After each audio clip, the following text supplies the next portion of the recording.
¿Cómo ser un vencedor? ¿Por qué no somos más exitosos en vivir de acuerdo con el estándar de Dios? ¿Por qué nos resbalamos y caemos de vez en cuando? Así es como usted puede vencer donde es más débil y más tentado. ¿Tienes algún pecado que te asedia, algún punto de debilidad, tal vez incluso secreto que no hayas podido superar? ¿Alguna vez te has enfrentado a la tentación, has luchado con ella solo para despertar un poco más tarde al hecho de remordimiento de que te habías resbalado y caído y no lo lograste vencer?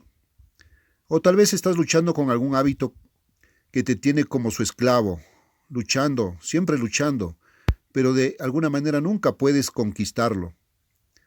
Estas cosas son serias. Debemos vencer estos pecados, estos hábitos, estas tentaciones repentinas, ser limpiados completamente de ellas, si esperamos llegar al reino de Dios y heredar la vida eterna. Al que venciere, dice Jesús, le concederé que se siente conmigo en mi trono.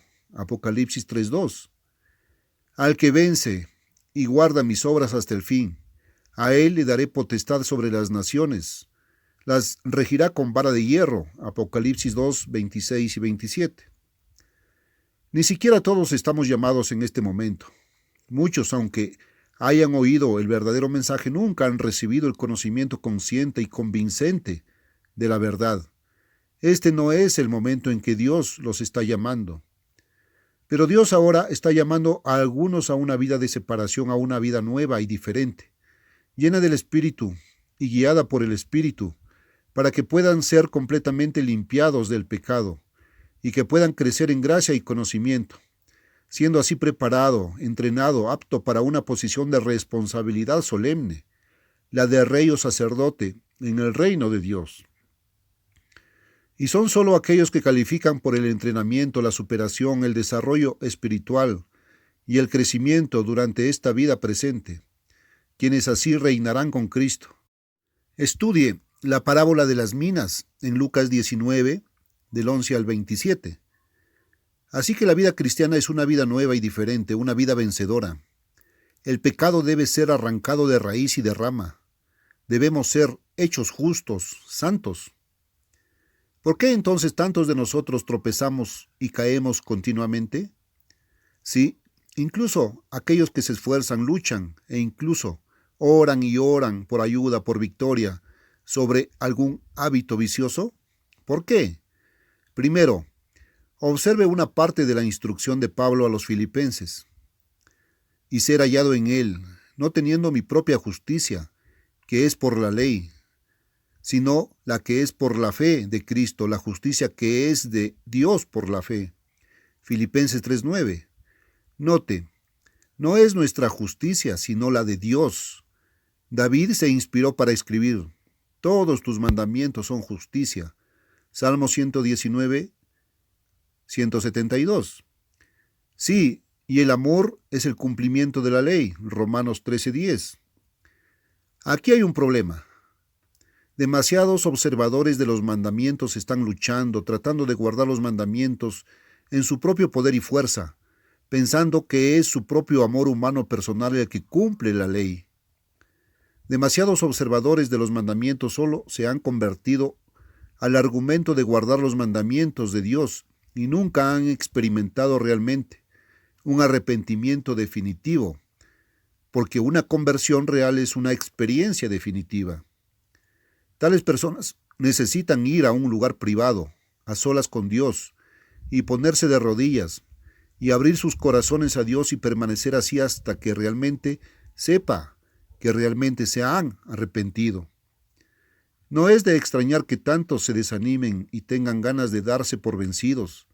Ni siquiera tenemos la clase de amor que cumple la ley de Dios y nos hace justos. El amor es de Dios porque Dios es amor.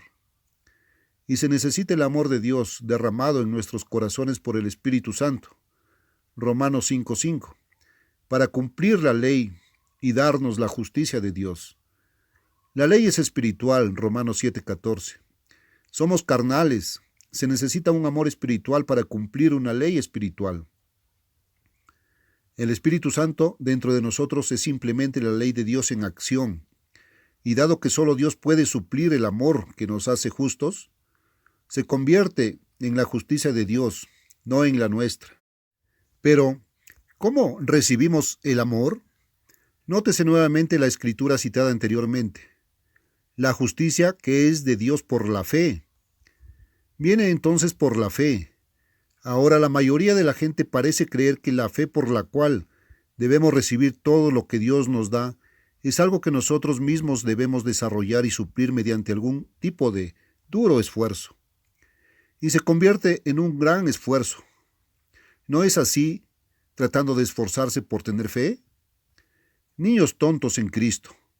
No podemos ver que si nosotros fuéramos capaces de suplir la fe que trae todo lo demás, nosotros mismos ganaríamos nuestra propia salvación por obras.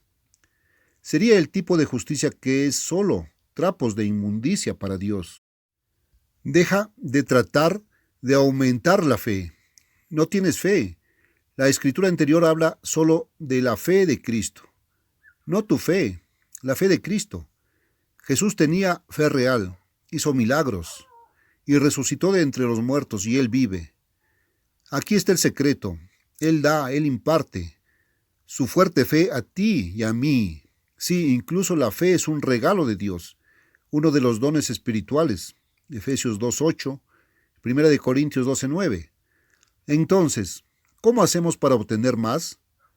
Al rendirnos, al someter nuestros deseos, nuestros propósitos, nuestras voluntades a Él, al pedirlo en oración perseverante y ferviente, y al confiar que Él lo dará. La palabra de Dios promete: no os ha sobrevenido ninguna tentación que no sea común a los hombres, pero fiel es Dios, que no permitirá que seáis tentados más de lo que podéis, sino que con la tentación facilitará el camino de escape, para que seáis capaces de soportarlo. 1 Corintios 10:13.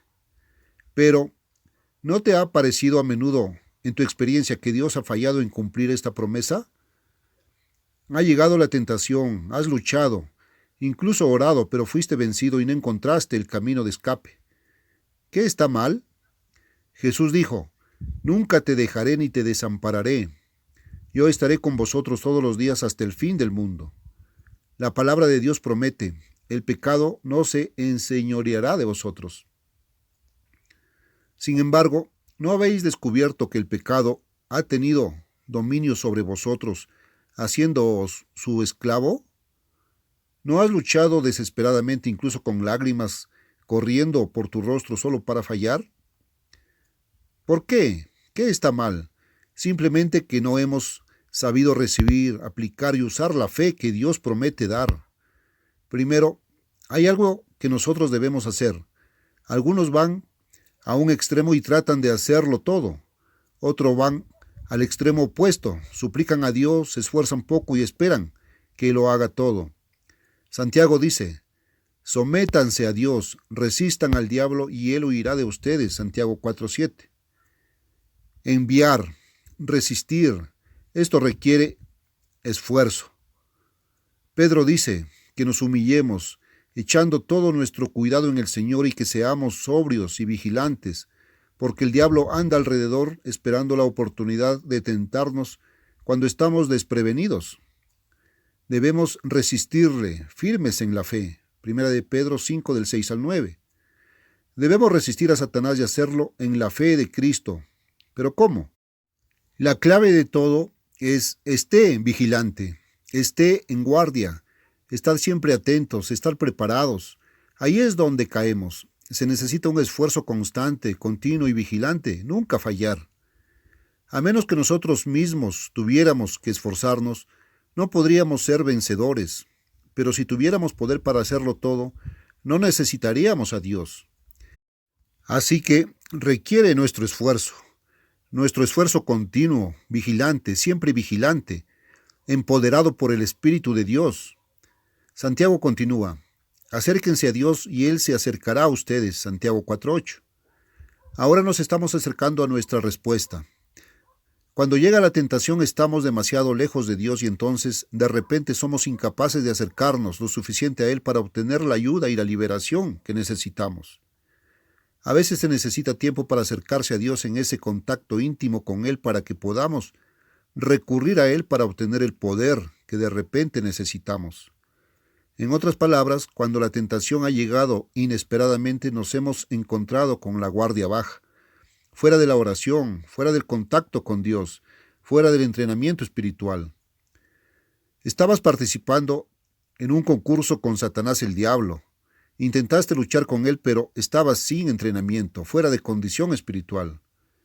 Supongamos que un boxeador profesional se encuentra de repente sin entrenamiento ni preparación en el ring en una competencia con el campeón mundial de peso pesado. ¿Crees que cualquier hombre vivo podría ganar? ¿Cuánto más fuerte es Satanás en comparación? Con razón fallamos. ¿Podría un luchador así, que se había estado disipando, parrandeando, debilitando físicamente, de repente reunir suficiente fuerza y habilidad para conquistar al campeón del mundo? ¿Podría un corredor de 1 milla correr una carrera exitosa y ganar a menos que se entrenara y se preparara cuidadosamente para la carrera, a menos que estuviera en condiciones cuando llegó? Ya no podemos ganar estas batallas espirituales cuando estamos fuera del entrenamiento espiritual. Todo el poder y la fuerza espiritual deben venir de Dios. Podemos beberlo de Él solo cuando estamos en contacto con Él, cerca de Él, en comunión con Él. De lo contrario, cuando las tentaciones te asaltan repentinamente, no importa cuánto te esfuerces o clames a Dios por ayuda, simplemente estás demasiado lejos de Él para obtener ayuda. El adiestramiento espiritual para estar y mantenerse en constante estado de alerta, para enfrentar al enemigo de la tentación y el pecado, requiere una continua y fervorosa oración persistente. Por eso se nos manda a orar sin cesar para mantenerlo. Si nos acercamos a Dios y luego nos mantenemos cerca de Él, nuestro problema se resolverá. Entonces tendremos la fe, entonces seremos llenos de su Espíritu, su poder para vencer. Podemos mantenernos en entrenamiento espiritual solo si mantenemos nuestros afectos, nuestras mentes, nuestros pensamientos en cosas espirituales. Lea Colosenses 3, del 1 al 10. La mayoría de nosotros mantenemos nuestras mentes llenas de preocupaciones materiales y terrenales, y recurrimos a lo espiritual solo ocasionalmente. Busca primero el reino de Dios y su justicia.